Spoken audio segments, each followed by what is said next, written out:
So you keep calling it fear or anxiety, but let's be real. It's fear of messing up. It's fear of being judged. Fear that if people saw the real you, they'd walk away. This episode isn't about coping. It's about understanding what's really under your anxiety, so you can stop hiding and finally start to take control of your own life. Welcome back to Be Unafraid podcast. If you feel anxious all the time when you're trying to start something new or you're trying to put yourself out there, then this episode is for you. Because what you're calling anxiety or what you're calling overthinking might actually be fear. It might actually be because you're scared. You're scared to be judged by other people. You're scared to be seen failing in public in front of other people.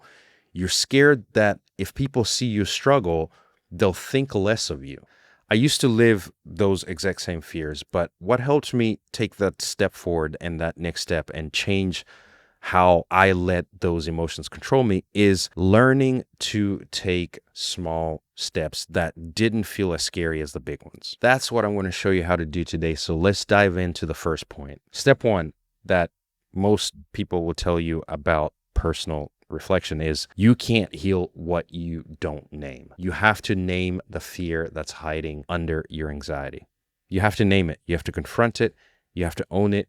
You have to name it for what it is. The word anxiety or overthinking is vague and can be a bit overwhelming because it's not specific enough. You're not really speaking to the root of what's going on inside of yourself and why you are feeling that resistance from actually moving towards something. A good way to do this is a lot of times we spend most of our time in our heads. And a lot of the things that scare us, that we're afraid of, and that ultimately end up creating anxiety and overthinking is because we're just talking in our heads and telling us these things, but we never take the time to sit down and take those words that we speak to ourselves in our heads and actually put them down in front of yourself and then read them back out loud to yourself. It may sound very silly. But actually writing down what you're afraid of and why you're afraid of that thing and how you're speaking to yourself puts that mirror back on yourself, and it will allow you to now read those fears, and then now you start to read them as if somebody else was telling you these things, and then it changes the way that you accept those into your mind. So let's play this game. Let's think about the different types of fears. So people thinking that I'm dumb, people thinking that I'm lazy, failing at something in front of people, and then people laughing at me, people judging me, people calling me names, losing control, being afraid that I'm going to screw things up. These are all fears that you probably have and fears that I have had and fears that I still have today. When you write those things down and then you have it in front of yourself and you're reading it to yourself that people are going to think I'm dumb, people are going to laugh at me, people are going to tell me that I'm stupid, I'm afraid that I'm going to screw things up, it doesn't sound quite as vile or as potent as it sounded in your head, right? When you read it and then you imagine as if somebody else, like your friend, was telling you these things, immediately you would be telling your friend that that's not true. People are not going to think you're dumb. And if they do think you're dumb, then so what? Doesn't matter. You're going after something that's difficult and they probably don't see themselves doing that anyways. People are not going to laugh at you. And if they do, so what? It doesn't kill you, right? You start to think in terms of how you would respond to someone telling you that. And then when you realize that you're thinking those same thoughts, it takes away some of that power from those things. When you name it, when you name that fear, it shrinks. When you name it, you can face it. You develop the courage to face it because now you actually see it in front of you and you realized, oh, it's not that scary after all. If that's something that you've been struggling with, then this podcast is for you. Every week I drop real, no fluff episodes to help you build the courage that you need in your life. So if that sounds like you, subscribe to the channel. Let's get back into the episode. The next one is another step, and that is to interrupt the fear loop with presence, being in the moment. One of the hardest things for anybody who overthinks or feels anxiety is to be in the moment, living in the moment, living in the here and now, living in the today.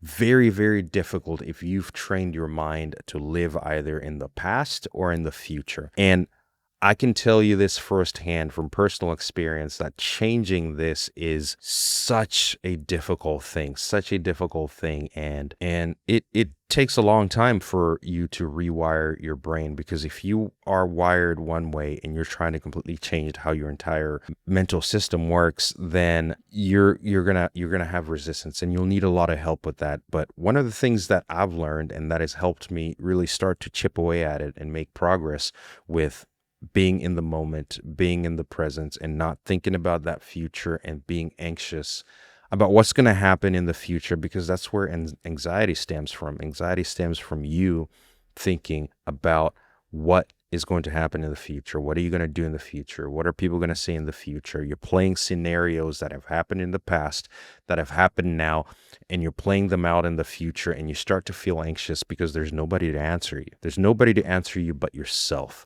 So the answer you give yourself most of the time is not going to be the answer that's best for you. Therefore, you start to feel those feelings that things will not work out. So you have to break that loop. You have to ground yourself. And there's a method that Mel Robbins introduced in one of her books, and she talks about the 5-4-3-2-1 method. And it's essentially very simple. It is exactly what it sounds like. It's counting back from 5. Going down 5, 4, 3, 2, 1, boom, snap, and then just do something else and take action on something else and stop that thought process in that loop. And as simple as that method sounds, it's one of the things that's helped me before, because sometimes I'll find myself just sitting down and just thinking about the future, and then I catch myself 5, 4, 3, 2, 1, let's go do something else. 5, 4, 3, 2, 1. All right, let me go put my shoes on, go to the gym. 5, 4, 3, 2, 1. All right, let me go do something else in the house or outside, right? Breaking that loop. Anytime you find yourself in that loop, that's when things can become very dangerous if you're in a loop of negativity. If you're in a loop of positivity, it's actually a great spot, because that is the state of flow, right? Where ideas start to flow. But we're talking about essentially when you're in that loop of thinking about the future and it's causing you to have anxiety. 5, 4, 3, 2, 1, go do something else. Anything, pick up a book, pick up something, do something to take your mind off of that thing, and you will start to become a little bit more present. And this ties into the next step, which is to take a brave micro action. In my previous episode, we talked about the MOVE method, and that is micro action, owning your fear, validating with information and action. And then the E stands for embrace the messiness. So take a brave micro action, meaning small steps. Life, a lot of times, is not about the big things. The big things come, but what you don't see is the series of little things that happen to get to the big things. First, in order to handle the big things, you must be able to handle the little things. You don't need to be fearless. You just need to act while you're still afraid. This podcast is called Be Unafraid. Be unafraid doesn't mean be fearless, because you're rarely ever going to find somebody who's fearless. Be unafraid means be unafraid to have the courage to take the next step. Be unafraid to build the confidence in your life you need to be able to make decisions and accomplish your goals and do things that are big and wonderful and that will help a lot of people. That's what Be Unafraid stands for. And taking micro action is what we're all about in this episode. You're waiting for your anxiety to go away before acting. It's not going to happen. It's not going to happen, because the only time you get clarity is after you take action, right? The answer to everything is always raw action. The answer to getting clarity is by taking action. You do not get clear if you don't take action in something. Starts with the micro decisions, starts with the small steps. Action builds proof. The proof that you want is on the other side of action. Proof of something builds confidence. Proof of something builds confidence, meaning having the courage to step into the unknown, conquering whatever comes your way, and then accomplishing it and getting that proof that you are a person who can do something difficult or do something at all, and then come out on the end of it by accomplishing something, gives you proof. It gives you proof that you can do it. So when you do these micro decisions, you're getting these small little proofs along the way, and they're building and building and building into confidence, because proof is what builds confidence. And the interesting thing about confidence, which is the ultimate goal that everybody wants, is that confidence quiets fear. Fear is very loud. Fear is very loud. When you're not confident, fear is extremely loud, and that is all you hear.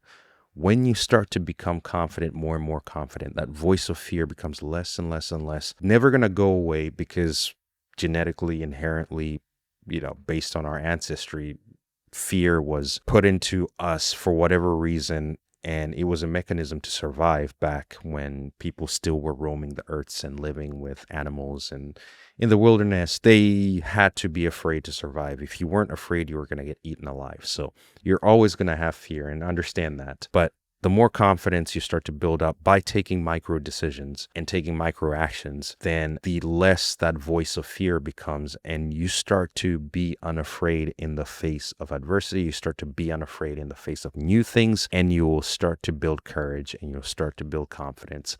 And all of a sudden, you become a person who actually gets things done.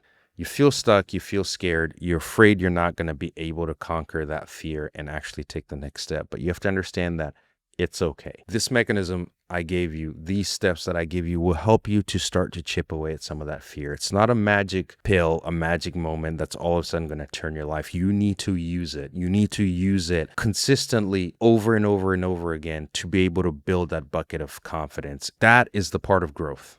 That is growing. Growing is about incremental progress. Growing is not about huge jumping. It's about these small actions and incremental progress.